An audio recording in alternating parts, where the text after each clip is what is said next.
Στις ειδήσεις βλέπουμε τώρα τελευταία ανέκαθεν γινόντουσαν επιθέσεις στις γυναίκες. Απλά το πράγμα δεν έπαιρνε δημοσιότητα. Τώρα με την τηλεόραση αλλά και με το διαδίκτυο έρχονται στην επιφάνεια πολλά περιστατικά και βλέπουμε πολλά περιστατικά που συμβαίνουν με συνόποφες γυναίκες.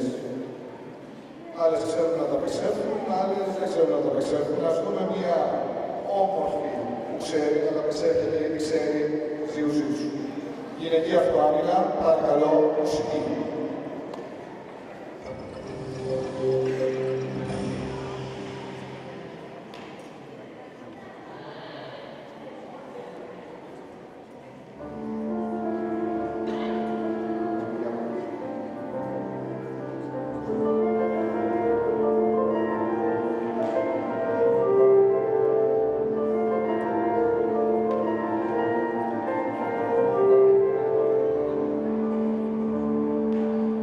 Μια αθλήτρια μόλις γύρισε από την προπόνηση, έτσι είναι πάρα πολύ κουρασμένη.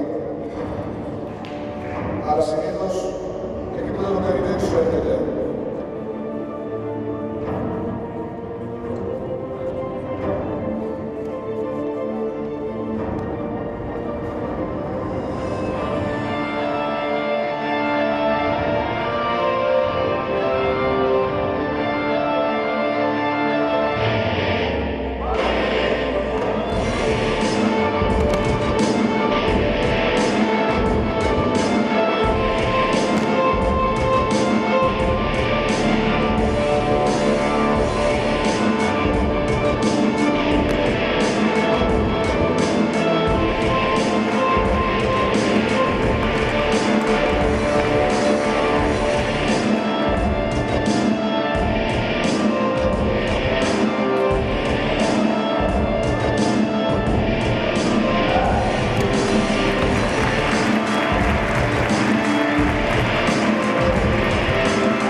Χριστός Ανιώτης, για μια χαρά.